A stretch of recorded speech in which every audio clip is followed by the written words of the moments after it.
महाशिवरात्रि के ठीक एक दिन बाद केदारनाथ मंदिर में घटी एक ऐसी घटना जिसने सबके रोंगटे खड़े कर दिए हैं। इस घटना के बाद सबके यही सवाल हैं कि क्या इस साल केदारनाथ मंदिर के द्वार नहीं खुलेंगे।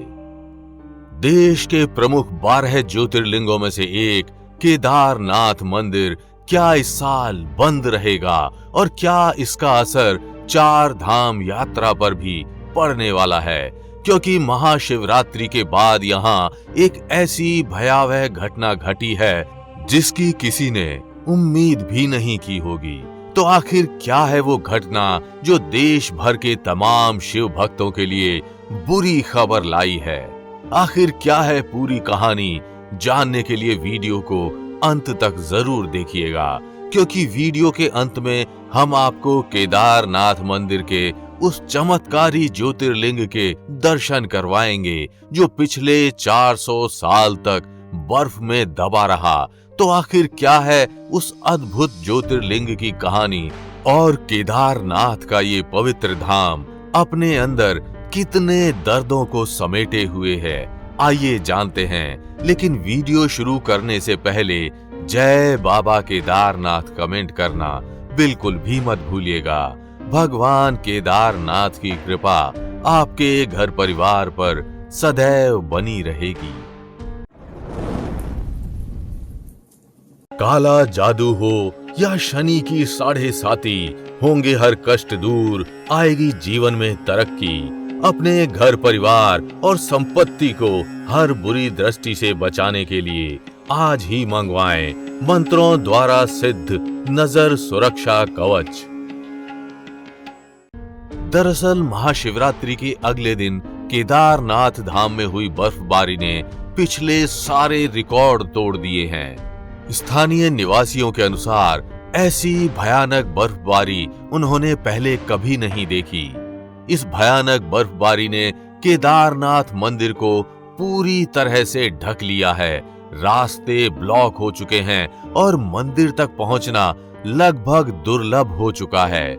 ऐसे में ये प्रश्न बार बार उठाया जा रहा है कि क्या इस साल केदारनाथ धाम के द्वार नहीं खुलेंगे, क्योंकि दीपावली के बाद और सर्दियों की शुरुआत से पहले केदारनाथ धाम के द्वार बंद कर दिए जाते हैं। गर्मियों की शुरुआत के साथ मई के महीने में पुनः मंदिर के पट खोले जाते हैं। इस साल भी सर्दियों को देखते हुए मंदिर के पट बंद हैं, लेकिन क्या मई में मंदिर के द्वार खुलेंगे या नहीं, क्योंकि इस साल की बर्फबारी ने केदारनाथ जाने वाले मार्ग को अत्यंत जटिल बना दिया है। अगर यहाँ के स्थानीय बुजुर्गों की माने तो ऐसी बर्फबारी उन्होंने पहले भी बहुत बार देखी है। उनके अनुसार पहले मंदिर पूरी तरह बर्फ से ढक जाता था, इसके बावजूद मंदिर और केदारनाथ यात्रा को कोई फर्क नहीं पड़ता था। स्थानीय निवासियों के अनुसार बर्फबारी और केदारनाथ मंदिर का पुराना नाता है। गर्मी का मौसम आने तक सब ठीक हो जाता है और यहाँ श्रद्धालुओं की भीड़ देखने को मिलती है। ऐसा माना जाता है कि 4 धाम यात्रा के दौरान बद्रीनाथ के दर्शन से पहले अगर केदारनाथ के दर्शन ना हो तो इसका शुभ फल नहीं मिलता। इस मान्यता को देखते हुए भी यहाँ भक्तों की भारी भीड़ देखने को मिलती है। सर्दियों में भले ही यहाँ का मौसम मंदिर के प्रति बेरहम होता है, लेकिन गर्मी आते आते सब ठीक हो जाता है और ईश्वर की कृपा से इस साल भी सब कुशल मंगल रहे। हालांकि केदारनाथ मंदिर का इससे पहले भी अनेकों बार बर्फ से सामना हो चुका है। एक समय पर यह चमत्कारी धाम पूरे 400 वर्षों तक के लिए बर्फ में लुप्त था। ऐसा माना जाता है कि सर्वप्रथम इस मंदिर की स्थापना पांडवों ने की थी, जिसके बाद ये मंदिर पूरे 400 वर्षों तक के लिए बर्फ में दबा रहा। इस मंदिर की पुनः स्थापना आदि गुरु शंकराचार्य जी ने की थी और इसके बाद मालवा के राजा भोज द्वारा पुनः इस मंदिर का जीर्णोद्धार करवाया गया। आप स्वयं बैल के पीठ की आकृति वाली इस पिंडी को देखिए। ये केदारनाथ का वही चमत्कारी ज्योतिर्लिंग है जो 400 साल तक बर्फ में दबा रहा था।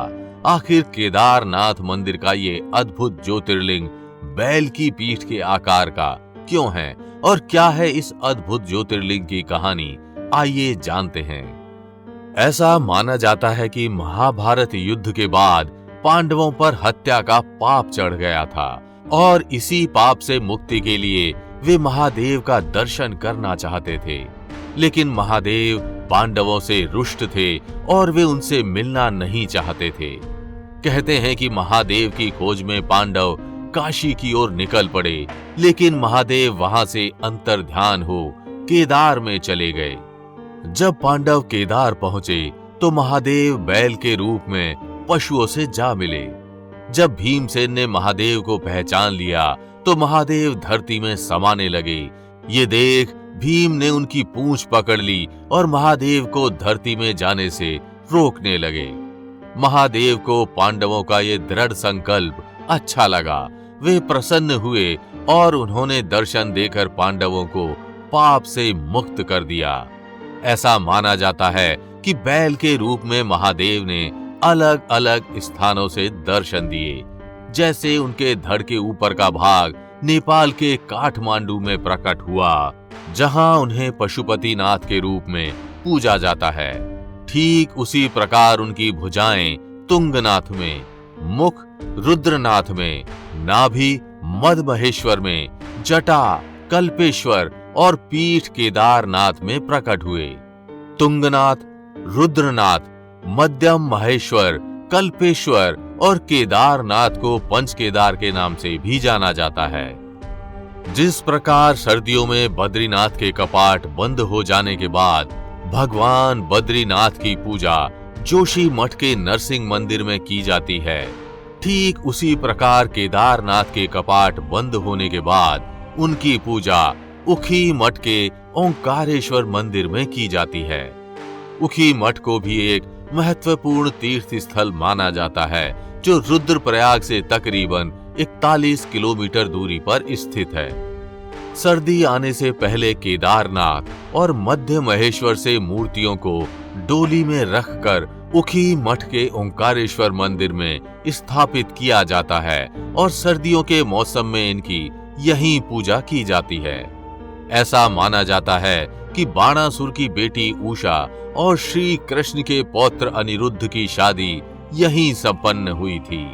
उषा के नाम से ही इस स्थान को उखी मठ के नाम से जाना जाता है। कुछ दिनों बाद सर्दियां खत्म हो जाएंगी और पुनः केदारनाथ के कपाट खुलने लगेंगे। तो आप कब केदारनाथ के दर्शन को जा रहे हैं, हमें कमेंट करके जरूर बताइएगा। और अगर वीडियो अच्छी लगी हो तो इसे लाइक व शेयर कर चैनल को सब्सक्राइब करना बिल्कुल भी मत भूलिएगा।